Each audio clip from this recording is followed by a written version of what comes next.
Hey, everybody. Welcome to the Climbing Sycamores podcast, where we look at today's topics to get a better view of Christianity. I'm Annie Beege, and I'm joined by my friends Ben Sadler and Matt Harbach.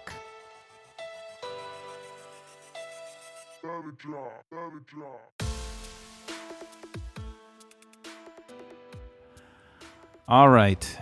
Now we have a podcast of the two most boring people in this podcast. We are so sorry. Our one flavorful, spunky speaker is gone. A lot less purple in the room. A lot less purple. A lot less anger as well. Yeah. Get ready for a very dry...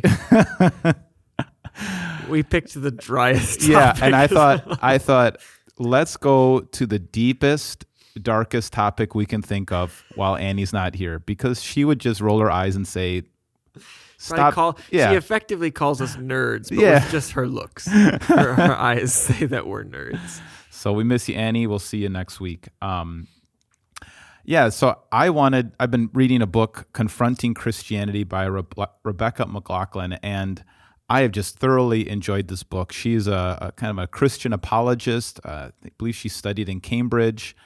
What's also interesting about her story, she's married with kids now, but she has explained that for most of her life, and even, I don't think she'd say it's changed too much, she has grown up with same-sex attraction. And it's been her faith that has led her down the path that she is, not just, following. It's been a challenge, but now she's married with kids, and she really can speak into some of those issues that are going on today that are talked about a lot. But what I want to talk about today is not necessarily that, but what she brings up in her book. The book ends with the final chapter, how could a loving God send people to hell? So this whole book is kind of those kind of apologetic questions. And she gets into the topic of free will, and Sam Harris, who's known as kind of part of the new atheists, more of the combative atheistic people, who are really kind of pushing their perspective. And so I thought maybe I could read a page here on what Sam Harris says, or what Rebecca Mclaughlin says about Sam Harris and his view of free will and determinism, and really Christianity's approach. But first of all, I don't know if many people know who Sam Harris is. So like late 1990s, early 2000s, there was a group called New Atheists that became very popular. Sam Harris was one of them. Christopher Hitchens was one of them. I think Daniel... I know who you're talking about, and I always forget how to say it. Dennett, yeah. Richard Dawkins, probably the most famous one. Richard Dawkins is probably the most sarcastic and demeaning of them, of any. Christopher Hitchens. Yeah, he was pretty. He's the late Christopher Hitchens. I've listened to Sam Harris more recently, and his big pursuit now is mindfulness and meditation. So he runs kind of a meditation practice, an app that has lots of people pursuing it. I know lots of people who, whether you're Christian or not Christians, find some of the work he's doing helpful right now. But out of all of them, I remember listening to him 20 years ago, and he was kind of more of the Christopher Hitchens, Richard Dawkins, sarcastic, demeaning, belittling. He doesn't come across that way, at least not in the recent interviews that I've heard him. No. Do you feel the same way? Yeah. And he kind of talks about the value of beliefs in higher things, and some of these maybe religious practices. He just thinks the religion behind it is stupid. Yeah. But so if you don't believe in God, and yet you still want, maybe a moral construct of society, you still want, basic morality, you still want kind of the golden rule being pursued. How do you build that from the ground up with no God? And I think I'm portraying this accurately. Sam Harris would say, well, one way to do that is to see that there is no such thing as free will, to see that we all live our whole lives and our actions are determined by all sorts of different factors, internal, external factors, and there's really no separate thing about us, a separate consciousness that makes decisions independently in like a free will kind of independent mechanism in our lives. It's our upbringing, our genes, our internal, things. Which you can certainly understand to a point. Right. That's kind of the nature, nurture. Am I who I am because of the society that I'm in, the family that I'm in, the genes I have, that kind of thing. There are some things that if I'm growing up in a different place with different situations, I'm probably responding differently. Yeah. So there's something to that. But he goes all the way, and he says, now this is actually a means of being a compassionate society. And so here I'm going to read now from Rebecca Mclaughlin's book. This is page 210 in Confronting Christianity. And she begins this section called, Has Science Murdered Sin? Sam Harris begins his book, Free Will, by recounting a set of callous crimes committed by two men against an innocent family. The crimes included rape, child sex abuse, robbery, and indiscriminate murder. The account is hard to read. It turned my stomach and brought tears to my eyes. Harris recognizes that our natural response is, when we hear such crimes, is to demand justice. These men deserve punishment. But he argues that these criminals, in fact, had no real choice in the matter. Their actions were entirely determined by their past experiences and neurological states. While we may seek restorative justice to prevent them from committing the other crimes, we cannot hold them morally accountable. Indeed, Harris claims, the idea that we, as conscious beings, are deeply responsible for the character of our mental lives and subsequent behavior is simply impossible to map onto reality. Perhaps we can breathe a sigh of relief. Now, according to Harris, we can invoke science to untie the noose of judgment from worse criminals' necks and go back to believing that humans are fundamentally good. But there's a catch. Now, I'm not going to pronounce this guy's name right, but if Dahazar Tsarnaev, he's the one who was part of the bombings in at the Boston Marathon, okay, had no real moral agency in his actions. If he did not, in any meaningful sense, decide to kill the marathon runners and spectators, shoot the policeman, and run over his own brother, then no act of moral courage is real either. Sophia Skoll, whose anti-Nazi pamphlets fluttered down from the top of the university atrium, did not decide to resist, just as the janitor who reported her to the Gestapo and the Nazi guards who beheaded her cannot be judged for their crimes. If the ISIS judge who held Nadia Murad as a sex slave, raping and abusing her night after night, cannot be judged for his actions, neither can Harriet Tubman be commended for her courage as she risked her life night after night to help black slaves go free. If Larry Nassar, the USA national gymnastics team doctor who is serving multiple life sentences for sexually abusing more than 250 young girls, cannot be held accountable for his callous crimes, then neither does Rachel DeHollander, the first woman to accuse him, truly love her children. Harris's scientific determinism scratches away at our deepest beliefs, that there is a moral fabric to the universe, that right and wrong are more than dreams, and that you and I, weak and contingent as we are capable of love, just as we are capable of cruelty. Our circumstances, genetics, and deep past are certainly factors in our decisions, but unless we are willing to rob humans entirely of their moral agency, we must sometimes say that evil is evil and that it comes from the heart. And if we cannot say this, we must never also say that love is love. So thank you for putting up with that long reading, but what do you think? How do you respond to that? What do you think about her point? What do you think? My first thought was it seems like Sam Harris wants there to be good without evil, because he has said several times that he's like, we can't just call it abject evil. We can't call it wickedness, but what if we look at it as pathology or poverty and desperation and these kinds of things? And you see that a lot. I mean, when you hear reports of a suicide bomber or a shooting in a school, the mental health crisis, you don't hear the words, that was evil. Right. And then it's almost kind of, in a way, glorified. Like if there wasn't so much bullying, or if there was, a better upbringing, then there wouldn't have been this decision.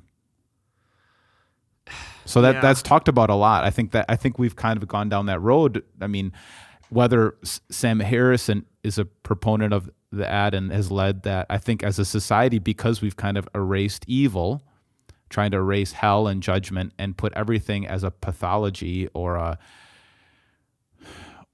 something like that, we can't call it evil. Yeah, I think there is something to that, because statistically, like, you take out a 2-parent household, and now all of a sudden your chances of incarceration and drug abuse and things go way up. And, boy. Yeah. So, but does that necessarily mean that because you had these, it helps us understand why that could happen? Like, if I'm put in that circumstance, why I could go down that road.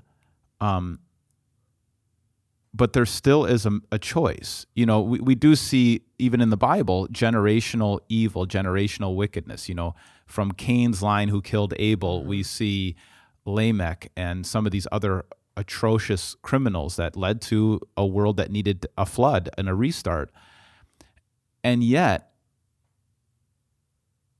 there's people who've grown up in great homes who do horrible things, and there are people who've grown up in horrible homes that use that horrible situation, and they've made a choice that they're not going to repeat the sins of their past and their families. Yeah, it just, to me, it's just weird that you could say that there is good and there's not evil.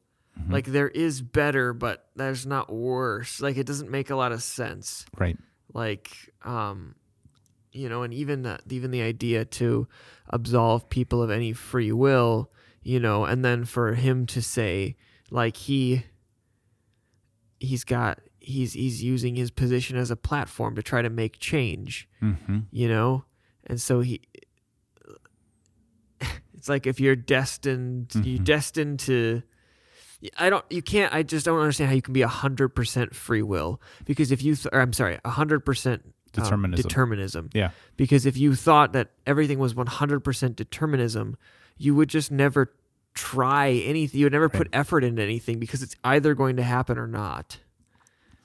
Now, Luther wrote his big treatise called The Bondage of the Will, and he kind of almost argued for determinism. I mean, he would have said, by nature we're sinful and we're determined to sin, and then God has called us into faith. God has called us. And so I think at some level, as Christians, we would say, the good that I've done, I give God the glory. Yeah. And the bad that I'm doing, that's kind of my natural inclination. Yeah. But as far as like a daily practice, like, to not believe you have agency takes away that desire to say, I'm going to do different. I don't have to repeat the sins of my parents. I don't have to keep going down that road. I can make a decision to get healthy. Now, yes, there are factors in my life that are limiting me and that are challenging me, but I'm not just a victim of my circumstances. Yeah. And I mean, you're studying counseling. I mean, that's like the critical piece of counseling is people have to believe that, yes, they can do some things to make their circumstances better. Like, if they really believe they're a victim, they will never improve. Right. And so it's interesting, to bring up, like, gosh, I wish we had better therapy. I wish we understood people psychologically better. Well, it's what psychologists tell us, that you have to believe you have some free will. Right. That you have some you can make choices. And you're right. And now, also part of, especially if you're going into, psychoanalytic kind of Freudian practice, where you're looking at, what are some of the pathologies and some of the things that I've inherited? And I think that's very biblical. Like, when we look at God's word, I'm fascinated by Genesis, where you have Abraham has a favorite son, then Isaac plays favorites, then Jacob plays favorites, then Joseph plays favorites. So they have passed on this plain favoritism, and it always leads to problems, and yet they just follow in the sins of the parents. And so that happens. And yeah, part of, I think, good Christian therapy or just therapy in general is being able to identify the sins that you've inherited and be able to be aware of them and say, with God's help, I'm not going to keep doing that. I'm not going to keep doing that. Yeah. So what I think is fascinating is the reason I want to talk about this is if you have no belief in God, no belief in design, then you have to come up with a ground up understanding of morality. You have to make up that either you try to wipe away good and evil altogether, and that's kind of what Sam Harris is doing. There is no such thing as good evil. We're just determined to carry out what our genes and our surroundings have called us to do. And so we'll have compassion on the wicked person, or if there's no such thing as wicked, he's just living out what he's determined to do, but we'll also not really, exalt somebody with courage and valor because, that's just what he was determined to do also. And so it keeps people humble, and then it doesn't, we have compassion. But it also cuts off any real hope for change. Yeah. Now, the biblical worldview is that there is a God. He's set up. The whole story of Adam and Eve is that there is a tree of knowledge of good and evil. There is an ideal, and God is the owner of that tree. God is the one who decides good and evil, and he is outside of creation, giving us the freedom to respond to the world around us and decide, are we going to follow and submit to what he says about good and evil, or are we going to be our own gods? So I just have found, like you were saying, I don't think you can practically live as a determinist. Like, I don't think you can practically live that there is no right and wrong, and I'm just going to live out my genes. I believe, whether you believe it or not, that we actually functionally live more according to the biblical worldview, whether you believe it or not. Yeah, I think it's almost like since there's been like a religious baseline laid, right?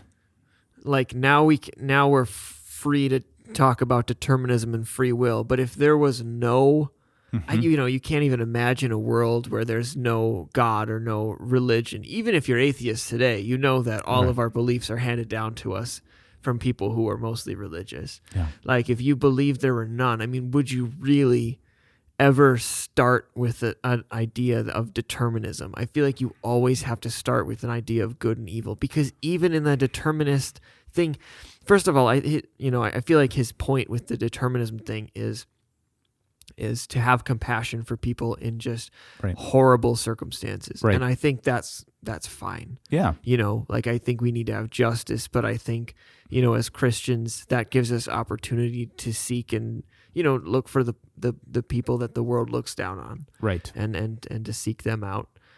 And so, that I would agree with him on, but it's like, even in his own worldview, you can't have evil without good, because you can't have good without bad. Right. And so you can't, you can't say everything's determined and therefore you should. No, you can't tell me what I should or shouldn't do, because I have no choice whether or not I will or won't do it. Right. And I've heard that a lot, that, science showing how things cannot lead to an ought. Like, this is what you should do. Sure. So science can't give us the hope to tell us what's moral and what's not. And he's trying to look at things from a scientific, a Darwinian scientific, absent of God, materialist worldview, to then move to oughts of compassion. Mm-hmm. Or it's interesting that you said, we should have pity on people or compassion on people. And that's really the word, in the Hebrew, the word for mercy. Mercy is the feeling that God has towards us when he realizes we can't help it. We are inclined to be selfish. And so God does have that kind of mercy on us. But it's also a mercy that leads to forgiveness and the giving of the Holy Spirit and the opportunity and the ability to change, that we don't have to stay in our sin. Right. And so, there is such a thing as being compassion on people who keep stepping in their own garbage. So I just, the implications of this, Sam Harris is very popular. Sam Harris is very well known. I don't know how much to this audience, but I think we have to think about the implications that if there is no God, I think he's right, that determinism does make sense. Like, I think you could kind of come up, without God, there is no free will. There is no separate real consciousness where I can make changes on my own. Yeah, that's too hard for me to imagine. It's like a hypothetical that it's just too hard to wrap your head around.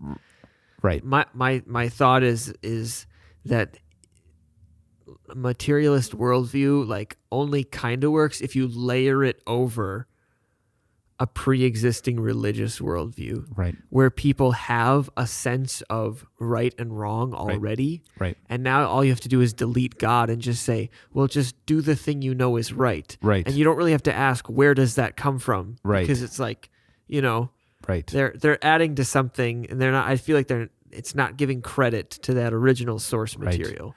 Yeah, it's chopping the head off, right, the faith, and trying to hold on to the body and keep it alive. It's not going to last. So yeah, I guess the thing that I found so moving by her writing and her writing style is there is a place to really honor the courage that God has given to some of these incredible people. And that's something we want to teach our children. Like, when you have a decision, fight against that natural urge. Like, it's like God told Cain, you have a choice. Sin is crouching at your door. It desires to have you. You must overcome it. You have a choice. You don't have to give in to sin. Right. And to be able to tell these great stories of Harriet Tubman and Dietrich Bonhoeffer and all these different heroes, William Wilberforce, who stood up to evil and then obviously Jesus, who made these sacrifices, and we can make the same decisions. And the reality is, very often we don't. We get scared. Yeah. We get self-preserving. We screw up. That there's a long list of people in the scriptures who've done that. And still, there's also forgiveness when that happens as well. And I just would rather live in that world where we're honoring the good, we're pointing out the bad, and we're asking Jesus to forgive and lead us in the right direction. It almost like, to me, it just begs the question, like when you said what you would want to tell your children, like, if you believe the world is determinist, like, how do you raise a child like that? Right. Like, what do you want your kid to do? Your kid's not perfect, and the world is hard, but so that's why you got to tell them you need to have hope. Right. And purpose, and you need to have optimism. Right. You can't. Yeah. A lot of people are cynical enough, by the time you get to 40, if you have messed up enough, you'll be cynical and you'll start to believe some of this stuff. Yeah. But you certainly wouldn't want to teach someone that you can't. Think about someone, okay, you have a child that you care about. Yeah. You would never teach them that they had no shot at changing things, right, or that if they mess up, it's not their fault. Right. Because you want them to always aspire to do better. Right. Exactly. We've talked in our family, we talk a lot, speak a lot to our kids about limitations and gifts. Like, you know what, guys? I'm sorry. None of you are making the NBA. So, that can't be your... Not even Jonah? No, he's not close. Not close. Too bad. But you all can do something. And right now, it's discovering the things you can't do. And so, some of these things you have to still try to do the bare minimum. Like if you stink at math and it's going to be super hard, you're not going to be a mathematician. Okay, you still have to be able to balance your checkbook. Just get through that. But then there's other things you can do that God has given you, and you have decisions to foster those gifts. You have decisions to make a difference, to make an impact, and it's up to you, with God's help. But you can decide to sit on that and not do anything about it. and not make a difference and not do something, and that is on you. So, we talk about that quite a bit. One of the things that maybe I also could transition what we were talking about here, her next point in the book is the Me Too movement and judgment. So on one hand, our secular society is falling behind Sam Harris, saying there is no God, and so we live in a deterministic world, and so we should have compassion on people who couldn't know any better, and they end up in these horrible situations. They do horrible things, but it's their mental health and their family upbringing and all that stuff.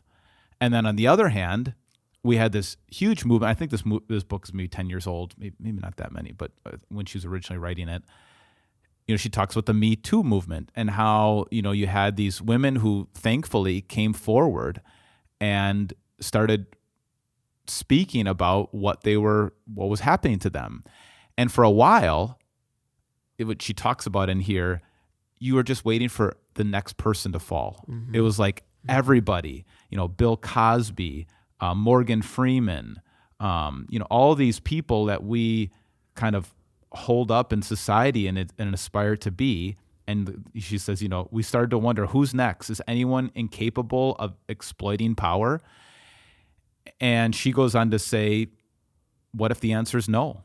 What if, we are inclined to this? So I just think it's interesting that you can't live in a world where you believe in determinism and then also want a Me Too movement at the same time. Pick one. Yeah. Right? And because pity looks a lot better on poor people. Yeah. But, if we're going to say like you're predetermined?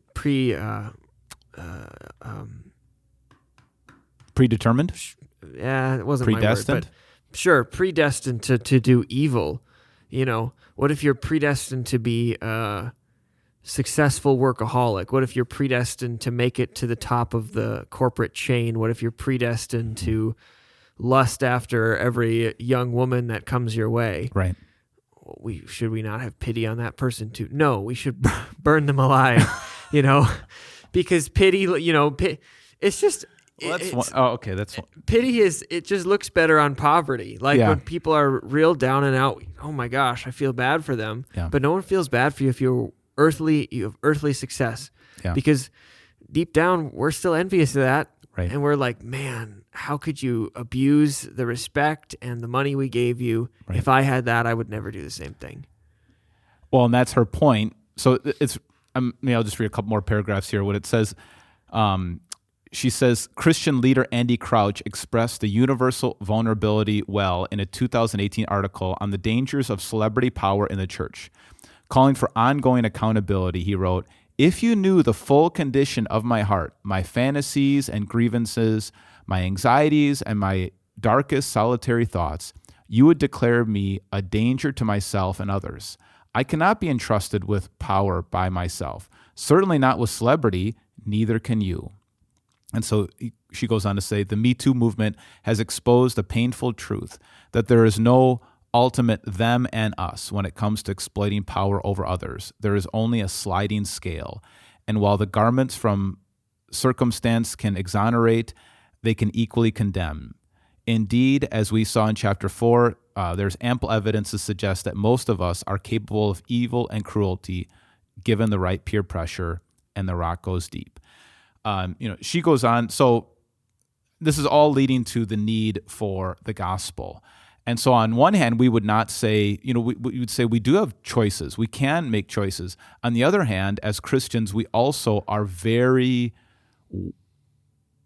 wary of our capacity for evil. And I think that's the wisdom of how our country was founded. They're like, you know what? We've seen King Henry chop heads off all of his wives, and just when he has a bad day, he takes it out on everybody else. We're going to design a society and a country based on checks and balances. And thank God, I think that's one of the reasons we're still here, is that nobody has absolute power, because you don't want to give that to any one human sinful soul. So I think that gives us a more accurate picture of the human condition. Yes, we have choices.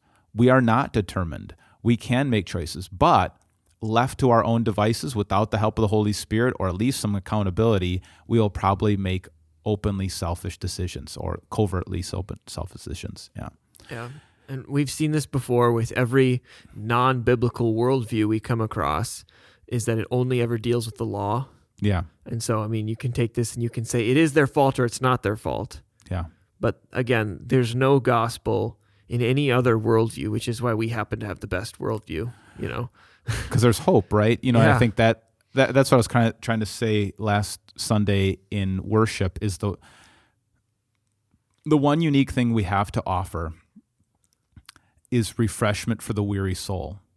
Because once you start realizing that you can make choices, and we keep making stupid choices, we need hope. We need forgiveness. We need refreshment. We need the gospel. And that's why I come week after week and receive the Lord's Supper, and that's why I keep coming back. And there is some progress. I mean, I don't think we're not saying that you're always going to sin all the time and you're always going to be screwing up. But we always walk knowing that we could easily slip. And when we do, we have hope in Jesus. So I just really appreciated that she's going after some of these really challenging topics and giving, I think, a little interesting spin on them. Yeah. You think Sam Harris has some scandal? He's just trying to get everyone to believe in determinism before it comes out, and they won't be able to blame him for it. Well, that's what happened to Lawrence Krauss. He was another one of those new atheists, and part of that group. We forgot to mention him. But he's no longer part of the university that he was teaching at because of a sex scandal. And, you know, it's just interesting. You know, he's just talked a lot about there's being no ultimate morality. And then that comes out. You know, you hope not for Sam, or you hope not for any of these people. And no, I'm not accusing Sam of anything. I know. And I do appreciate, you know, it seems like he's not as vengeful and things like that more recently. And I think with some of the mindfulness and meditation practices he's teaching, he's helping a lot of people. I just don't think it's sustainable without the foundation of Christian hope and belief that you're designed and you have a creator and all those things. So I highly endorse this book, Confronting Christianity. I think she's a great writer, and she goes after the hard subjects with you know, I think real wisdom. Sam Harris, we know you're listening. Call us up. We'd love to have you. We'd love to chat it out with you. Annie, if you're listening, please feel better. To all the other listeners, drop a like, a comment, etc. And we're sorry that we're not more interesting. Yeah, Annie really does make a difference. We're lost without her. Peace out.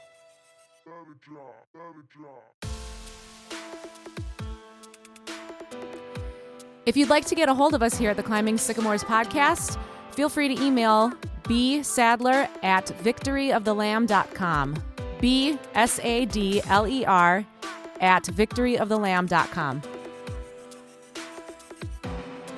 If you like today's intro music, it's been brought to you by Andrew Lynch's song, My Name, Hello.